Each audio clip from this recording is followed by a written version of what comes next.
All right, folks, welcome back to yet another episode of Fresh Juice, an indie game podcast. I'm one of your hosts, Tommy Fresh, and joined as always, it is Matty Juice, and I froze right as I said it. Perfect. Look at that. I'm just really good at being a ventriloquist. That's what it is, you know. I had a puppet off screen. Yeah, I'm a little under the weather, folks. If you hear my voice sounds a little different, that's why. I'm not trying to seduce anybody. You know, it's just the way it is. Just the way it is. But how's it going, Tommy? Episode 56. Here we are. It's going, and I empathize. I'm sorry that you're not feeling so hot, but we'll make it a pretty, easy episode. It was an easy game this week. We had a pretty busy weekend, but it's always good to hop on the mics. In terms of what's going on, busy weekend. What did I do Friday? I don't really remember what I did Friday. I hung out and did stuff. Oh, I played golf. I played golf on Friday. Yeah. And if you remember from last week, I had played golf last Monday and did really poorly. Luckily, I must have got all the kinks out during that Monday session because we were humming on the golf course on Friday. I tell you that much. Humming. I was also drinking quite a bit. I don't know if there was some kind of correlation there, but yeah, it doesn't always usually mean is causation. But it was fun. That was a good time. Got to see my good friend Jack. Haven't seen him in a minute. And then Saturday, went to a wedding. I saw you there. Our cousin got married. It was a Lord of the Rings themed wedding. That was very cool. And it was at a VFW. That's always cool. Love a VFW wedding. It's just kind of like, I don't know. There's something about that like hometown feel to a VFW wedding. It's like, okay, this is you. We could just totally let loose, which was fun. That was a good time. And then Sunday played a Flesh and Blood tournament. Didn't really go my way. I ran into some pretty rough luck there, but our mutual cousin Daniel swung by, so I kind of conceded my last match and just hung out with him and taught him more Flesh and Blood and got him a deck and all set up with some stuff if he wants to continue to play, which I hope he does because it's a great game. But yeah, that was my weekend. Pretty busy, but it's going to be a busy week at work, unfortunately, and then hopefully a low-key weekend next weekend, but already sounding like it's not going to be. So it's just nonstop until like New Year's, I feel like at this point. But yeah, what's going on with you? I mean, you're on the mend. I'm on the mend. Yeah. Friday, just kind of, we're still doing some puppy proofing stuff, cleaning up things, getting wires off the floor, especially like in my office here. I am freezing on camera quite a bit, apparently going to be this episode. So apologize for that. Don't know why that's happening. Tried to fix it, but I'll try to keep you guessing of where I'm going to end up. Yeah, Saturday, obviously went to the wedding. We were actually kind of on the fence about whether we were going to go. Like Friday night, we were talking just because I wasn't feeling well. And I was like, you know what? Like, I'll see how I feel in the morning because, like, usually at night I feel worse than what I do in the morning. And I was like, the wedding is like, it's at like 4:00 or whatever. Like, I should be fine. I'll hop up on Dayquil. And yeah, I mean, I was fine to go. I just could barely kind of talk. So, yeah, but it was a good time. Lord of the Rings theme, always cool, right? That was awesome. First Lord of the Rings theme wedding I've been to. Yeah. And of course, she got to shout out Caleb as well. Most adorable little ring bearer, in his little Hobbit outfit. So that was awesome. And then Sunday, just kind of relaxed a bit, just because I'm not, wasn't feeling well. Watched the Eagles kick some ass. That was great against the Giants, which was nice. Also, congrats to your Packers, too. I was keeping up with the score of that one. Didn't watch it, but that was a pretty close one. Yeah, I had C.J. Stroud in fantasy, so I was very frustrated. I was like, how do they have this many points? And he's got like 4 points in fantasy. So that was why I was keeping up with it mainly. But, so and then Sunday, just kind of relaxed. Did a little bit more puppy proofing and cleaning up and stuff. And, we're picking him up on Saturday this week. So trying to do some stuff this week if we can, trying to get better as well, just so I have full energy because it's going to be a lot, a lot to handle when we get him. He's a very energetic dog, apparently. So, yeah, just excited. I just want this week to fly by at this point. You know what I mean?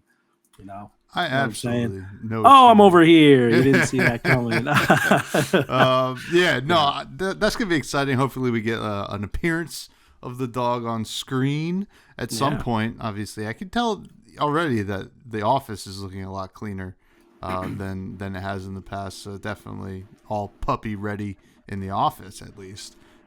Yeah, I mean, hopefully, I'm sure there's going to be stuff that he gets into that I didn't think he was going to get into. So I'll have to end up moving some more stuff too.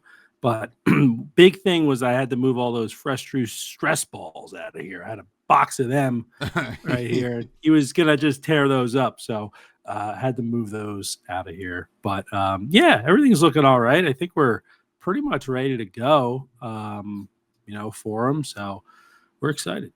Yeah. I'm excited for you. Dogs are awesome. I miss my pup. I think he's over here somewhere. Dead, of course, but in ashes form. Yeah. But he was a OG. Jordy, shout out Jordy Nelson. Shout out Jordy. Yeah. And dogs are sick. They're so sick, and it's going to be a lot of fun. But the puppies are a lot of work, so I'd almost rather have a baby at this point in my life, I think. Yeah. Well, he's going to be like 10 months old, and he's about 65 pounds. Okay. Wow, look at that freeze frame right there. Look at that. You That's look like Jack Nicholson or Robert De Niro. yeah, Robert De Niro. Yeah. So he's gonna be a big pup. Apparently, his breed can get up to like 95 pounds. So, he's gonna be a big guy. But yeah, he's gonna still be acting like a puppy. So, oh boy. Well, that should be a lot of fun, and we'll hear all about it next week, I'm sure, and the coming weeks after that. But we got to talk about some indie game stuff. Indie game news. First of all, biggest news ever. This is actually breaking news right now. Coming across my screen, we have a Discord, folks. The Fresh Juice Discord is the best place to hang out in the world, and I think you should all join it. And, check out our other socials as well, including Twitter for now, YouTube, TikTok, Instagram. All great places to catch up with us, as well as our personal stuff, which we'll talk about later. But let's get into some news. First of all, you posted something here about a big revenue shift in Steam. Indie games come close to AA and AAA games in revenue on Steam for the first time ever, grossing $4 billion in 2024 so far. Yeah, pretty impressive stuff. I mean, as we've known really since like 2020, I feel like indie games have been on the upward trend, and obviously a lot what we covered this year with it not being a great year for developers and studios, but a really great year for indies, is that we're expecting another boom of indie games. So I expect this to continue, but based on this report here from GameWorldObserver.com, and it's actually from Video Game Insights, this actual report. It says that the indie segment has come close to AAA and AA games in terms of sales revenue for the first time ever, accounting for 48% of the $8.3 billion in full game revenue generated on Steam year to date. So this is just for Steam. And overall, its share rose 17 percentage points from 2023 and also doubling since 2018. So this is just like absolutely, incredible. Love to hear this. But the biggest stat here that I saw is that indie games account for 98.9% of the 13,000 products released on the platform on Steam so far this year. So 99% of products released on Steam this year have been indie games. That's which crazy. Is just, I mean, it's not that shocking that indie games have a majority, I would say, right? Because there's just more of them, more volume in general, but 99% was definitely something that I was not expecting. So for every 100 games that come out, there's only one AA or AAA game. that comes out on Steam this year. So really just super crazy numbers here. I love to see it. I'm going to, I would expect these to rise next year, which is crazy to say. But what are you thinking about this, Tom? All this data that we're getting. Yeah, I'm just taking a look at the data here. So in the 4 billion that have grossed, or $4 billion in revenue that's grossed this year, 0.5 billion of that is Pal World. A 1 full billion is Black Myth Wukong.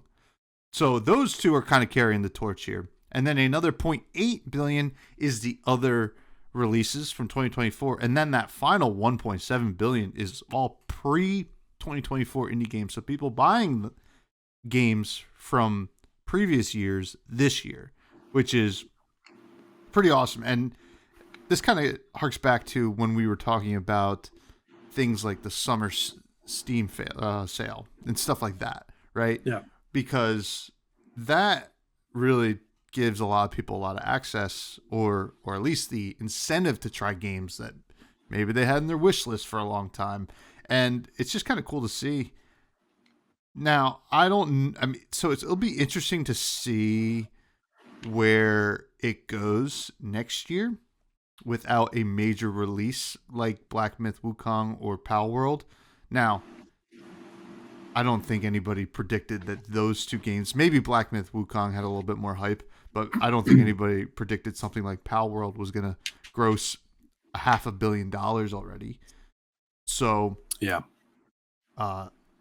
We'll see what happens next year. But the fact that over almost half of the revenue of this year is pre-2024 indie games is actually pretty impressive. So, think about, all right, maybe the same thing happens next year, except all of a sudden people are also buying more Black Myth Wukong or Pal World or other 2024 releases in 2025. And then, this stuff happens all the time, because guess what happens at the end of the year? Christmas. What do you get for Christmas? A new car. No, you get Steam gift cards. And, I mean, maybe you redeem them right away. If you're like me, I forget I have them and never use them. But most people probably use them, college kids, they have those 2 weeks after New Year's where they're kind of just hanging out before they go back to school. Let's check out some indie games, some Steam games. What can I use this gift card on? So, yeah, I could see it continue to grow. And this is a pretty monumental point in indie games that we kind of saw, in craft beer, right? The craft beer never made as much money as domestic beer in the United States. However, it did gain market share one year, and that was a huge shakeup. It was the first time it gained more market share than domestic beer was gaining. And that was such a huge moment, and kind of really showed that we were going to enter a golden era of craft beer. I think we're out of the golden era of craft beer now, or we're heading out of it. But hope indie games could definitely last longer, especially if these studios keep laying off people from large studios. So this could be a huge shift in the way we consume video games going forward and consume podcasts. Yeah, absolutely. I mean, also, looking at that kind of pre-2024 indie games, I remember a report from earlier in the year, and I forget the exact number, but it basically said a significant portion of just gamers in general are playing games that are 4+ years old.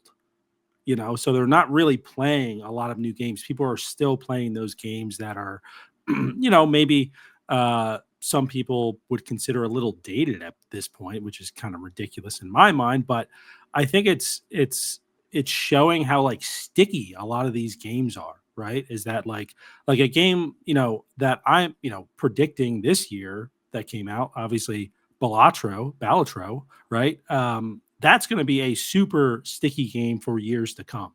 I'm going to, we're going to see that game pop up from time to time in these type of reports as being, I think, a significant portion of playtime for indie games. So It's just really cool to see that, like, these pre 2024 indie games with all the bangers we've had this year, there's still a significant portion that's still playing games that came out before this year. And something else they pointed out in this report as well is that all types of indie studios, geez, I'm cracking my voice a lot, all types of indie studios have seen growth since COVID. But it says, however, the relative share of all revenue is increasingly skewed towards the biggest games, but still really good to see that these indie studios are growing themselves in, kind of parallel with the sales that we're seeing with indie games. So hopefully that continues too, but hopefully it doesn't get to the point of what we basically experienced this year, where these AAA studios, during COVID, overhired and then had to correct basically, and let a bunch of people go. At least that was one of the factors, I would say, not all of them. So hopefully indie studios don't really make that mistake as well, seeing all this growth in the indie market. But it's just awesome to see us, as two guys, we've been covering indie games for the last, year plus now. Right. When we first started, I felt like, we didn't know at the time that there was going to be a boom in indie games, right? We were just like, oh, like there's just a lot of good stuff out now. We've been talking about it outside the podcast. Let's do a podcast about it. And I feel like we've almost had the perfect timing for the show. As we've been talking about it throughout the year, all these significant things have happened in the indie world. And now, we're kind of seeing the fruits of the labor, which is just really cool to see. Now, I would be very interested as well to see what is the breakdown for the Switch, right? Because we always talk about the Switch being this like indie machine, obviously really great AAA titles as well. But I feel like the Switch has, has really cemented itself as like such a great indie platform. I would be curious to see if there's been a lot of growth there, and playtime and just in terms of revenue. And then speaking of the Switch, there's another news article here, unless you have anything else to add No. to this one. Something that this is not really indie related, but it was something I saw on Twitter. And basically, apparently this is a Switch 2 leak that I just figured would have some interesting kind of, we could have some interesting conversations on it. So there's just a few things noted here, that apparently the Switch 2 is supposed to be revealed the day this episode comes out on 10/23. Apparently, that's when the Switch 2 is going to be revealed, according to this leak. So if that's the case, that's awesome. But apparently, it's going to be a 3-minute video. And the first game we're going to see is a new Mario Kart. And then the Mario Kart will have characters from Zelda, F-Zero, Star Fox, and Pikmin. It will have 8-player split screen.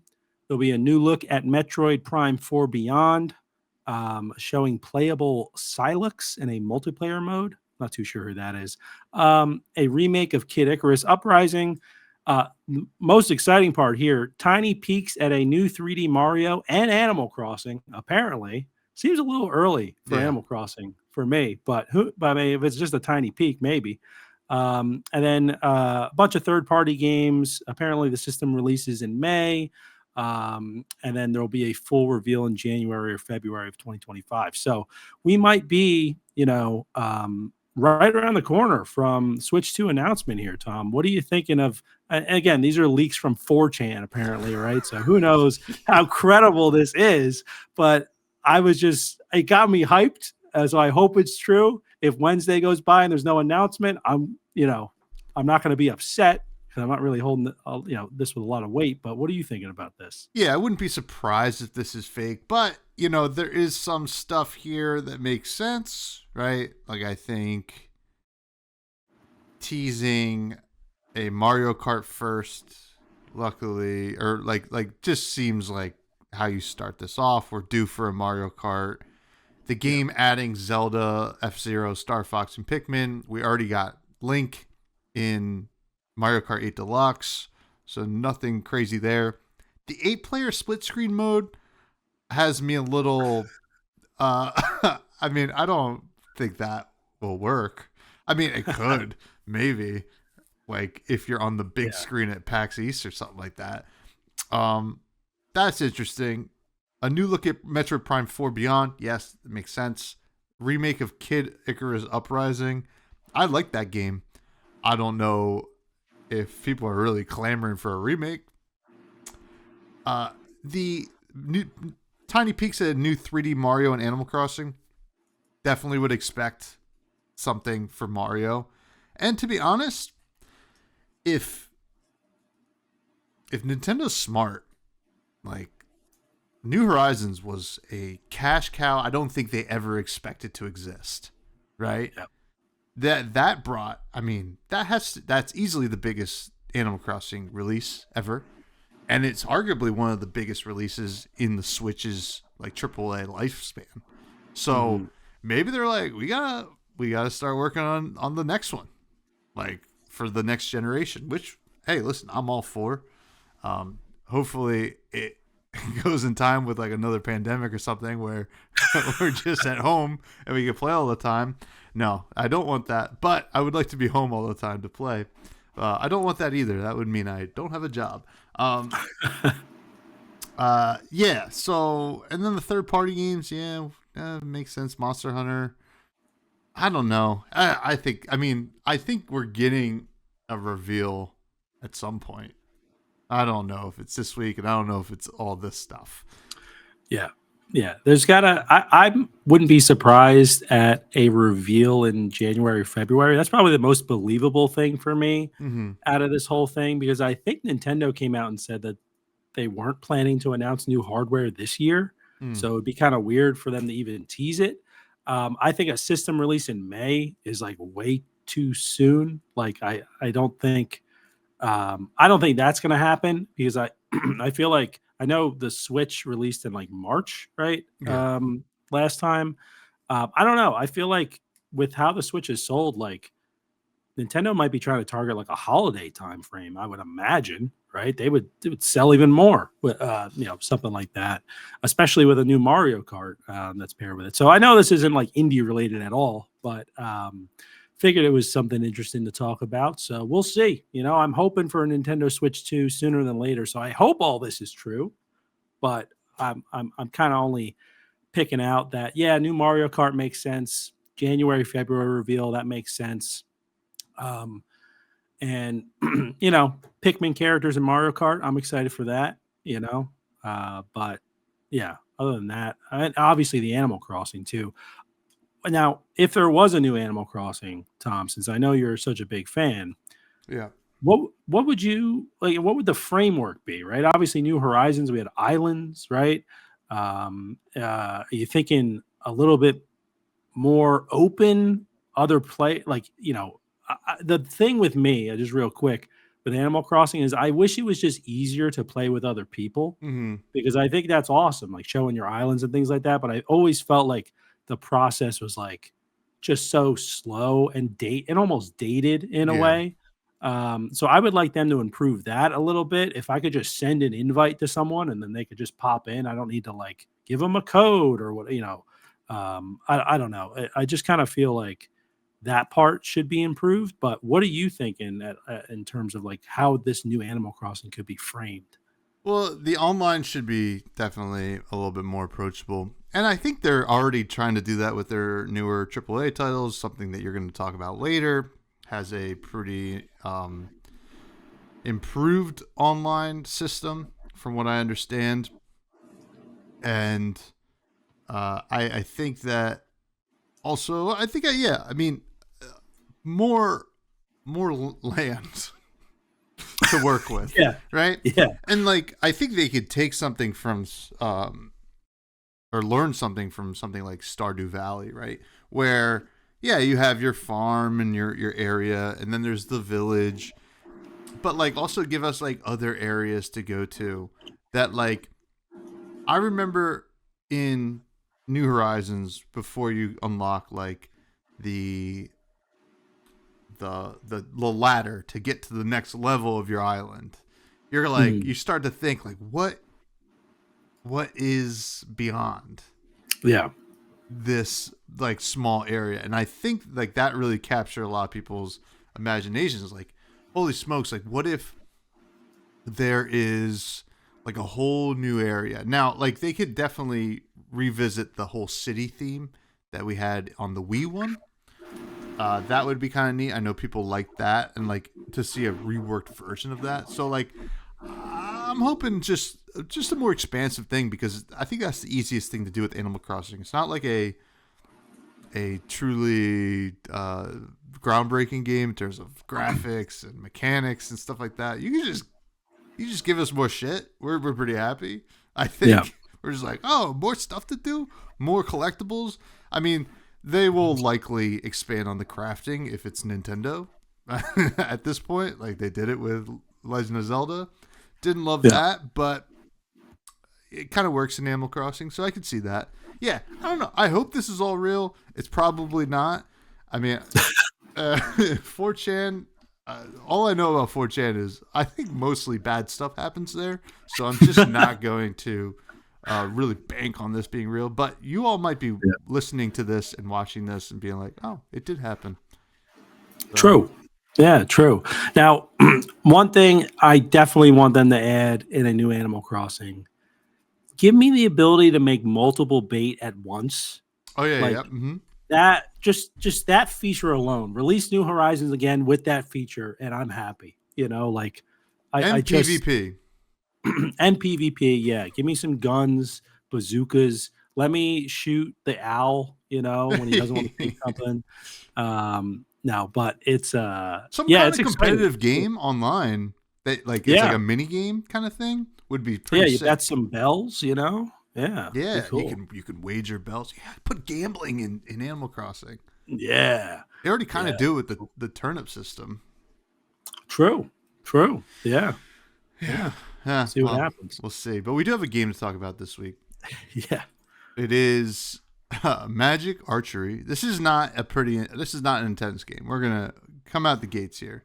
It's a free-to-play game on Steam by Barry Bob Dev, developed and published. Train a commoner to become the greatest archer in this short incremental game. Increase your stats, gather wealth from quests, buy upgrades, and fuse your arrows with magic. This is a nice little time waster of a game. Not unlike the Gnorp apologue. That was very funny. You kind of froze mid-sneeze. It was very cool. So it's pretty basic. You just pop this up while you're doing work on your computer. You pop this up. You got a dude who's throwing or shooting arrows at targets, and you're gaining different kinds of experience based on whether you're doing it for strength or dexterity or yada yada yada, and you're basically just building up all this stuff, and you have these different quests that you're going to need certain levels of dexterity, concentration, whatever to complete. Then you can buy stuff, and then you can upgrade to from the forest to the city, etc. beyond. The gameplay here is very straightforward. It's very just time waster, clicker kind of. You could just kind of let this sit and go. I even let mine sit and go while I went and watched TV with Lady Fresh. And came back and I was like, I got a ton of experience. This is pretty sick.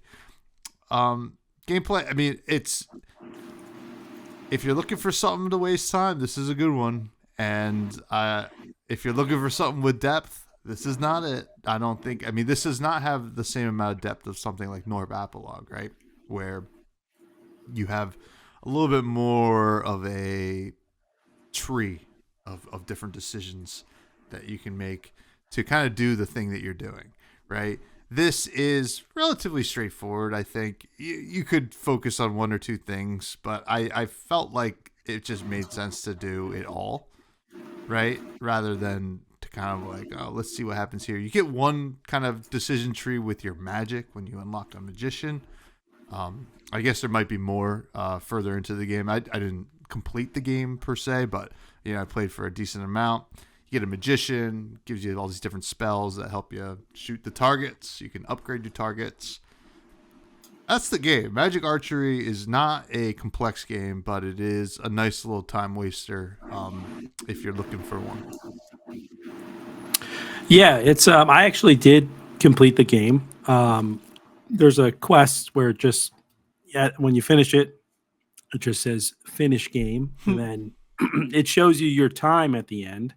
But in terms of, I'll get into the gameplay, in a little bit, but in terms of that, I think there should be a leaderboard system if you're going to show us. I know it's a free to play game, so I guess I need to preface it by saying that. But if you're going to show us kind of what what our time was, I guess you're trying to, beat the game as quickly as possible. It'd be nice to know how I stack up against some other people, or even just, I don't know, my own times. I only beat the game once, so it might compare you to your own times as well. But that was something I noticed in the Steam reviews, is that people were just complaining the game was too short, which is, I actually think, kind of a core issue with the game. And again, I know it's free to play, but when you have a game like Gnorp, right, where we only paid a few dollars for the Gnorp apologue, that game has so much depth to it, where I didn't know if there was an end at any point, right? And I think that's what the exciting thing is about these like incremental games, and it happens a little bit in this one, where like you're completing stuff and you're like, oh, like a new thing unlocked, right? Oh, I got the wizard now. Like I get the magic tree. Like these kind of little surprises happen where you're like, oh, like I'm moving to the city. Oh, what happens when you move to the city? Because you kind of start in like this like foresty area, and then there's a quest where you can like move to the city. Once you do that, you get a new kind of set of quests. So I was like, oh, that's cool. I got something different. I didn't know if it would just add on to the quests I already had or whatever.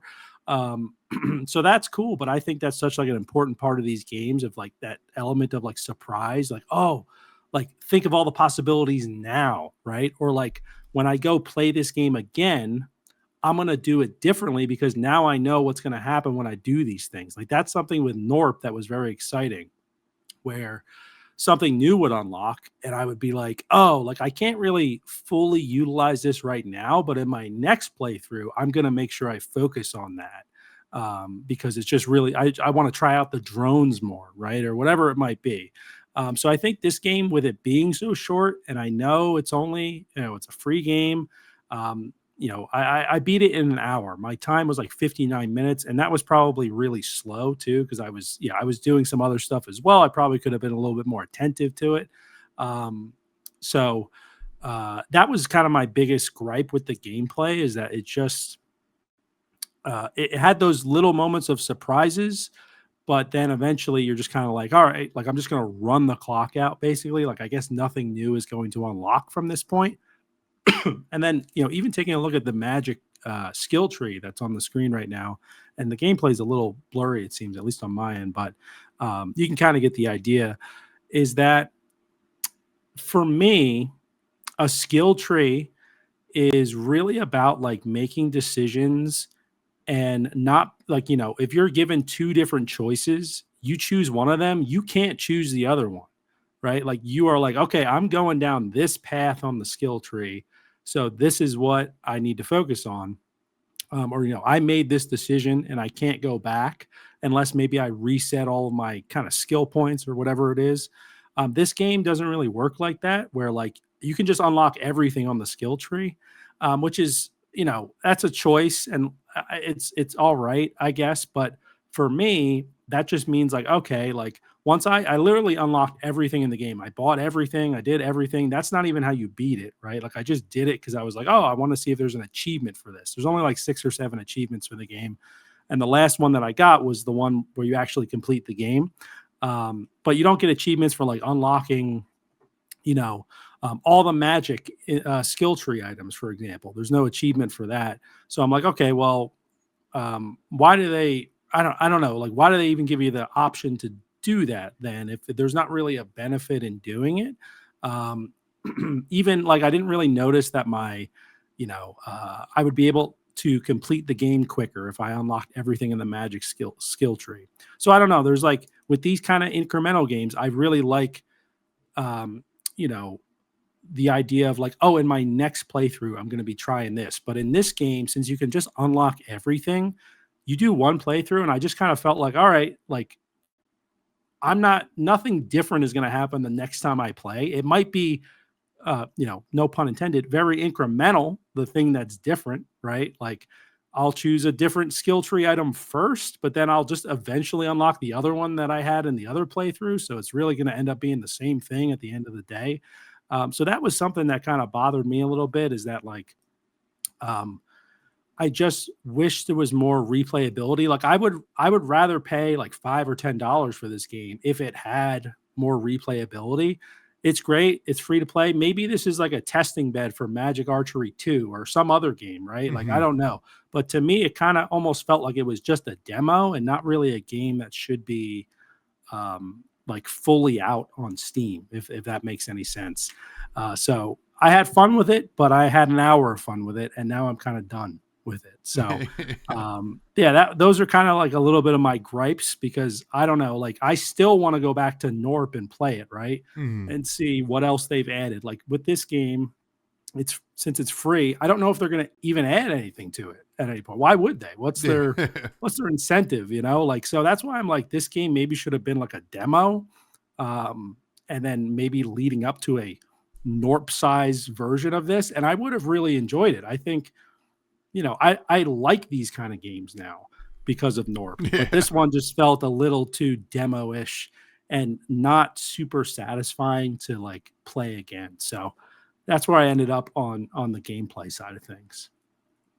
Yeah, I mean, I can definitely see exactly where you're coming from, because it really is super simple and just didn't feel like, I felt like I was just going through the motions of like unlocking everything, right? Rather than like when we played Gnorp, and I don't mean to like continue to compare this game to Gnorp, but I mean, it's very similar. I think it's the gold standard. Maybe you got to make real decisions, and maybe people don't want that, but like, I don't know, it's kind of nice to make real decisions in something that is kind of mindless, right? Yeah. To kind of like keep it spiced up. But let's talk about the story. There is none. I mean, there's never really much of a story in these games. You are an archer, and you make friends with a wizard, and then you go to the city, and then the game ends. So there's that. Now, the art wise, I mean, I never really expect much from this kind of game. This could have easily been a mobile game, and something that probably would have done really well as a mobile game with microtransactions, to be honest. Like, if you wanted to make it more complex, just be like, well, you can only do stuff at a certain speed unless you want to, use the gems that you earned or whatever. And I've seen those games, what they call them, idle clickers or whatever. I've seen them make money, and I'll see them make money again. And this definitely could have been that, right? This is certainly art-wise right there with, the basic of the most basic. There's some cool stuff here, right? Like the backgrounds. It's not like ugly. It's like, clearly it's some, artistic integrity here, but there's just not a lot of it. And there was never going to be, right? This is just normal. I think the menus look fine. They're pretty easy to navigate. I like the kind of just the 1, 2, 3 plus 4 icons up top in the middle. Keeps it pretty simple. Shows you how much coins you're earning or whatever. Eggs. I don't know if they were coins or eggs. And gold. Yeah, I don't know. It looked like an egg though. Yeah, at first I thought they were eggs, and then I reverted back to my egg thoughts. But yeah, no complaints on the art and how this game looked. I think it looked totally fine. It's just not groundbreaking. Yeah, I'm there with you. I did have some notes for like what I would have liked to see, and I hate to like just keep bringing this up. I know it's free, right? So like it's so hard for me to like be critical, because I'm like, I didn't pay anything for it. I only spent time on it. But just if the developer's listening, if they're planning to make a sequel, like these are things that would be nice to have. The backgrounds are cool. I would like if they maybe were a little bit dynamic, show a little wind blowing, show some trees moving, maybe a little animal in the background, like a little shadow silhouette, something like that. It would just kind of liven up like, everything. I think that'd be fine. And then, when you upgrade, like you're an archer shooting targets. So when, you can get multiple targets, eventually you can unlock more targets you unlock, more XP you'll end up getting, all that sort of stuff. And you can upgrade the types of targets you have to like stone, and then I think like mithril as well. And they will change the way the targets look, which is cool. And then you can get different types of arrows, and like the wizard can do different things. And so you kind of see like those differences from an art standpoint. I would have really liked it to be like, I want to change like the archer, right? Like, I think like, bringing up Norp again, but there's all these different types of Norps, right? That you can get, right? And they're adorable, right? I like kind of the differences of the different types of Norps and different things you can get. They're even working on like Norps with hats and things like that. I would like to like have my archer look a little bit different based on the upgrades that I'm getting. I think that could just be cool. And then also, man, my voice is really cracking. I apologize to the That listeners, but sounds cool. I had a decent amount of notes about this game because I do think there's potential there. It just is it's gonna come at the cost of like more development time, like a decent amount more development time. So I think, I'm just thinking of Norp again here, but there's a point where you get in Norp apologue and there's like a lot going on, right? It's like a spectacle to see. You're like, oh my God, like look at all this stuff going on. I got all these operations going. There's a huge pile here. Like it's awesome. This game never really hit that for me. There is a point where like, there's a lot of arrows and stuff going, but it doesn't really look that cool because they're Yeah. just kind of like these arrows. Like maybe if the arrows were a little bit bigger, or maybe if there was more space between you and the targets, and maybe it was kind of this big arch that would happen with the arrows, almost like, like they're attacking Helm's Deep, something like that. Like it could be really cool. Kind of have just kind of that visual. I think that would be awesome because that's when I think of like an archer. Like, yeah, I do think of like people doing like a contest to shoot, these targets. But I also think of like an army of archers, right? Maybe that's something that I know this is Magic Archery, but maybe that's something that eventually could be in the game is like you get multiple archers, right? And then eventually, and that multiplies and just makes a really cool spectacle of all these sort of these arrows, attacking all these targets. So I don't know. I just kind of think that is a direction they can go with the art. And then the last note I had was that I know this is again Magic Archery. Targets are cool, but enemies would be kind of cooler. Oh yeah. Maybe if it was a target with legs or something like a face, like I don't know, just like something that's a little bit more dynamic in the art department there, could be kind of cool. It could also lend itself to having some cooler sound effects too, if it was kind of like a moving target, something like that. Even if it's like it's a moving target, but it automatically hits it, it'd still look cooler, right? So yeah, those are my notes before I lose my entire voice here. Yeah. Well, it's just kind of funny because this could have easily just been a widget on your like desktop, right? Yeah. And this doesn't feel that gamey, if that makes sense. Like if maybe like you got to the point when like you upgraded everything, boom, end the game. Now there's a horde of enemies, like you were saying, almost like Helm's Deep, attacking the city, and you gotta put it to the test. And now you gotta like manage like your archery armory or whatever, and that would have been really sweet. But yeah, like and then if that maybe there's these events that happen, right? That like you have a limited amount of time, otherwise your run ends, right, or something like that. So you're like, oh man, I gotta work quick right here. Like there's a lot of potential with like this little game, and that's why I'm like thinking of this more as a demo, where I'm like they could take the next step and really make it something cool, and something that like I feel like could have a kind of cult following. I feel like a lot of people that it has really great ratings on Steam, but I feel like in a few months a lot of people aren't even going to be thinking about this game. Oh yeah. So like if it was able to be a little bit more sticky with some of these things, I think it could really have like its own sort of following. People that play Gnorp would probably play this as well. Like I just kind of yeah, there's just potential here in like almost every category other than story. I'm not really looking for story with Mhm. a game like this, but I know we need to talk about the sound and music. What did you think about that in I the mean, game? much like everything else going on in this game, it's very basic, right? It's just a nice little generic medieval soundtrack behind it, and then just normal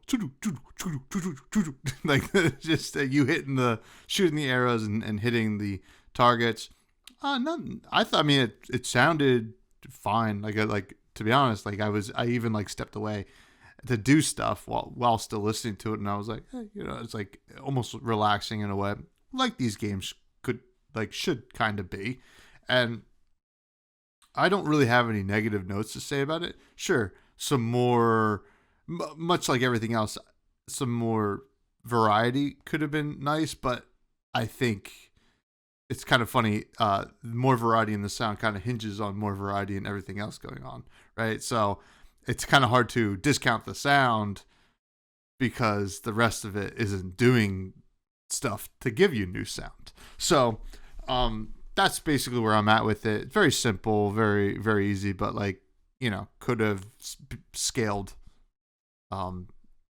with everything else. I think if it had kind of been what we expected. I totally agree with that. The when I play these kind of games, I'm not like too invested in the sound. I'm like, as long as it's not annoying me, I think it's fine because I'm going to be here, just clicking things basically. So as long as it's not annoying, it's fine. And I never really got annoyed by this sound, but typically with these kind of games, I'll also end up muting it, and then I'll either put on my own music or I'll just like load up like a TV show and just kind of watch it while I'm playing it. So that's typically how I like to play these. So I don't really have a lot of notes on the sound. Like it was fine. Yeah, it's exactly kind of how you expect it to sound just looking at it, of just kind of the sounds of archery, right? So yeah, no real notes for me on the sound. And performance wise, I don't. I mean, I didn't expect anything to be wrong with this, and like we said, it doesn't get like crazy like Norp apologue, so like there's no reason that it would perform poorly. But I had no issues there. Same here. Yeah, worked fine for me. No issues at all. And that brings us to our rating.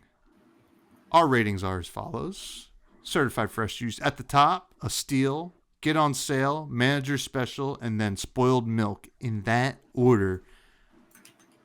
I'm gonna go ahead and say I'm gonna give this a get on sale. Um, it's a free to play game, obviously, so like price doesn't really matter here. But in terms of like the enjoyment you'll get out of it, I think you'll probably get like an average enjoyment out of it if you kind of like these kinds of games. It's certainly not bad.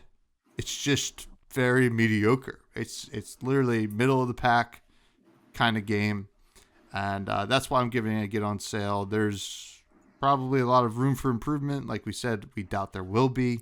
So it's like if you're looking for a nice little hour of your time, go ahead.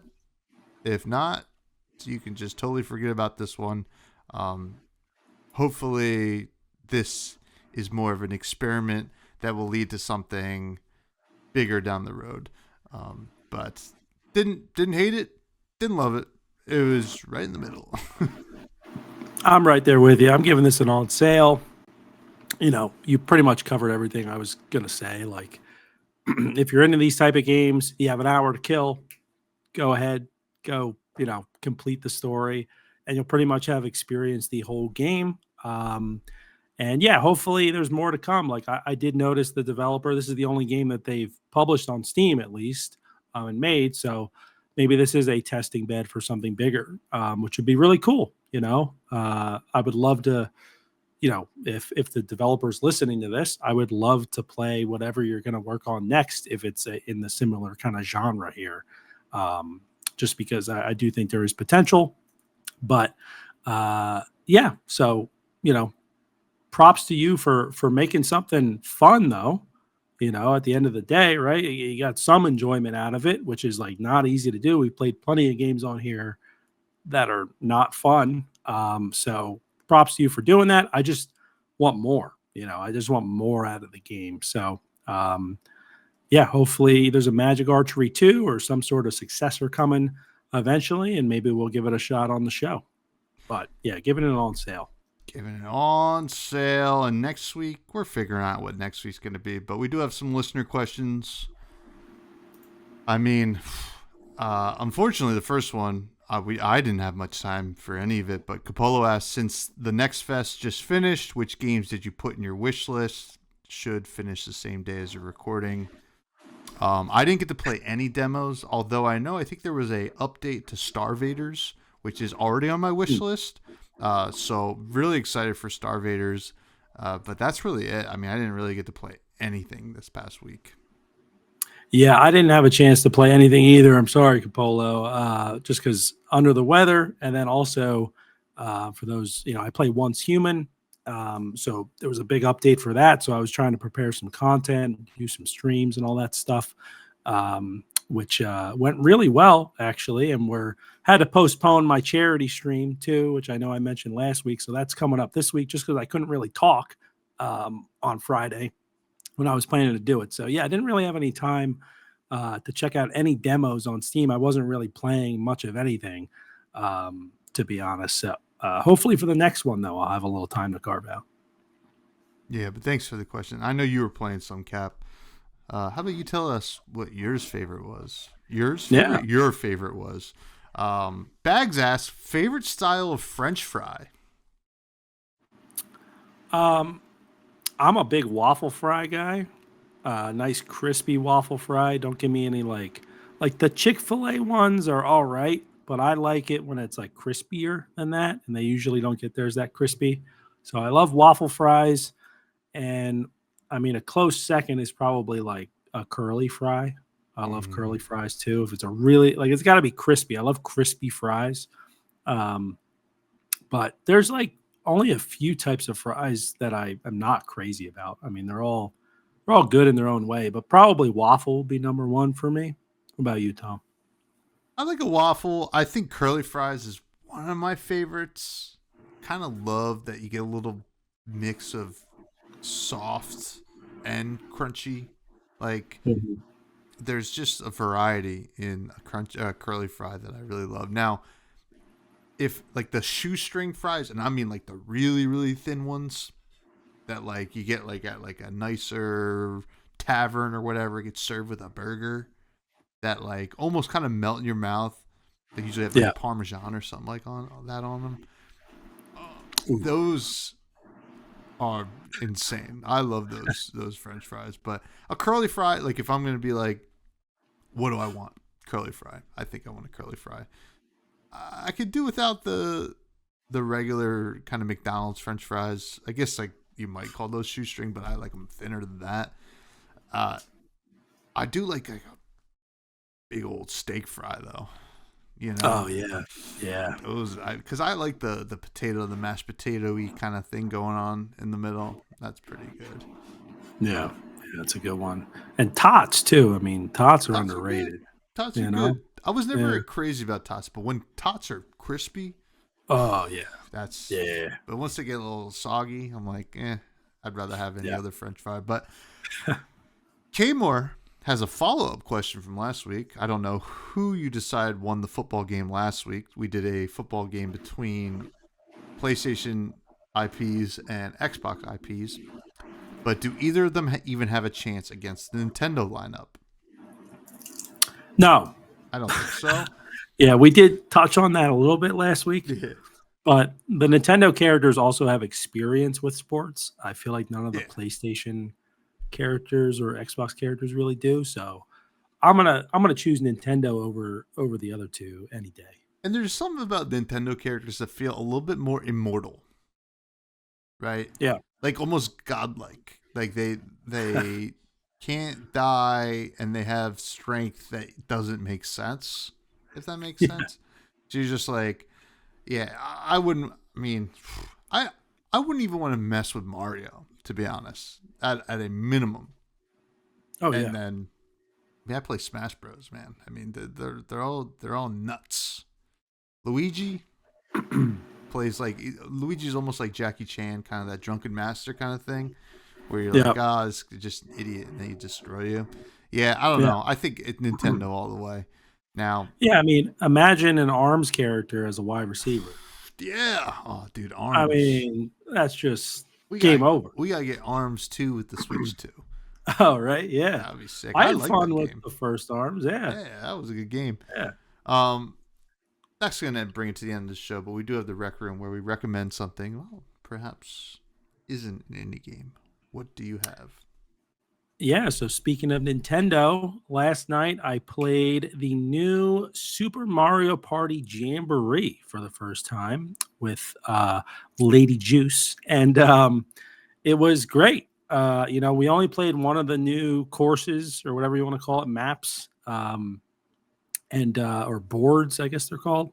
And it was fun. We did like the lowest difficulty one. There's some cool new items, cool new like mechanics, but it's also got a lot of, the familiarity that you have with like the other Mario parties in terms of items and mini games.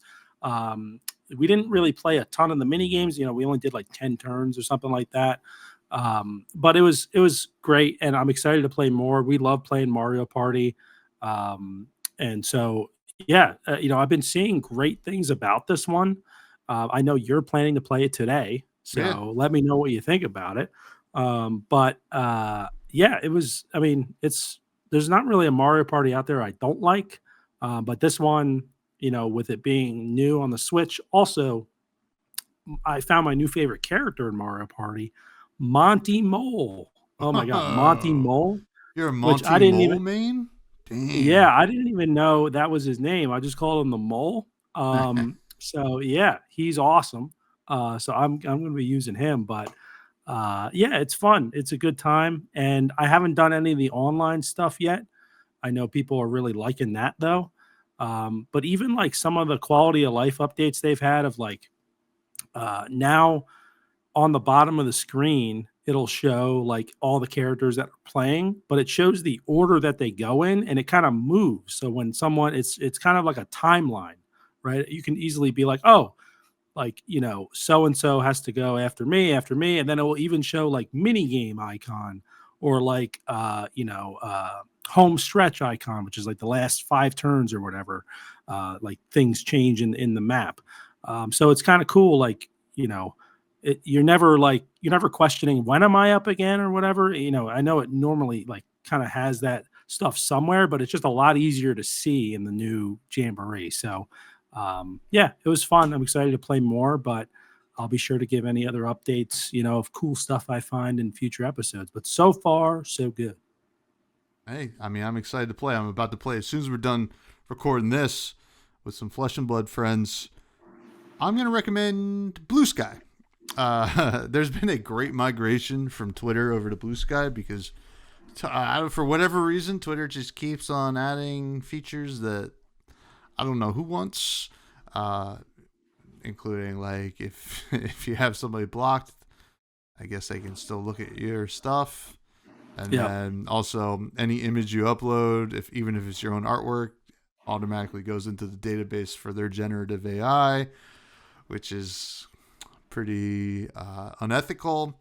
So there has been a large migration over to this app called Blue Sky, which feels just very like bare bones original Twitter, except it's a butterfly now.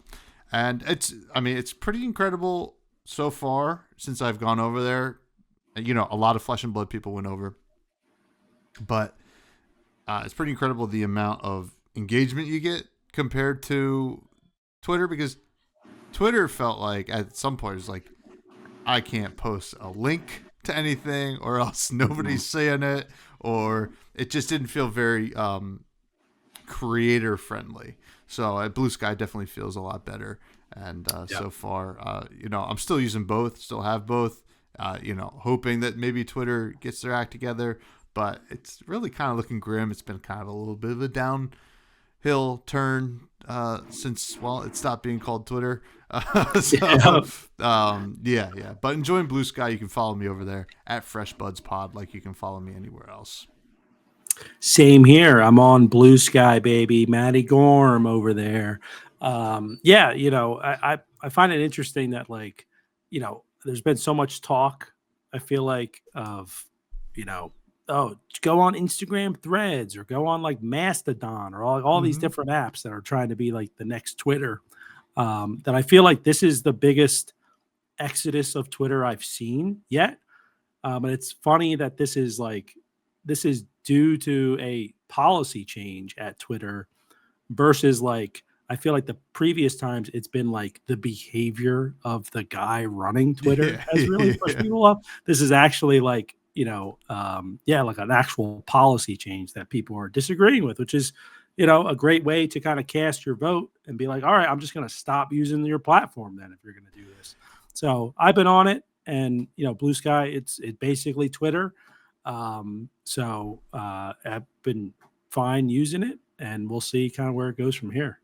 Yeah, I mean, listen, it's cool so far. People seem to be loving it, and yeah, the policy thing, it's like it's representative of kind of what the guy running it believes, I think, and I don't understand why anybody who creates any kind of art would stay on Twitter. So if you're listening, and you do create art and you post it there, just keep that in mind. So, yeah. But yeah, check out Blue Sky. It's pretty cool. Now, Matthew, that brings us to the end of the show. People can continue to find me at Twitter and Blue Sky at Fresh Buds Pod, as well as my podcasts, Fresh and Buds, all that stuff you can find there as well. And then you can continue to find us on all platforms at Fresh Juice Pod. Matthew, where can people find you? Find me at Matty Gorm on Blue Sky, Twitter, TikTok, OnlyFans, wherever you want to find me, I'm there. At Matty Gorm on all that stuff. I'm going to try to be doing some more streams. I've had great reception to the streaming world. Like, streaming is so much fun right now because I got all the Once Human people in there.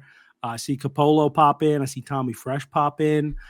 So if you're out there and you just want to pop in while I'm live and even talk about some indie games, it's always a good spot to check me out at.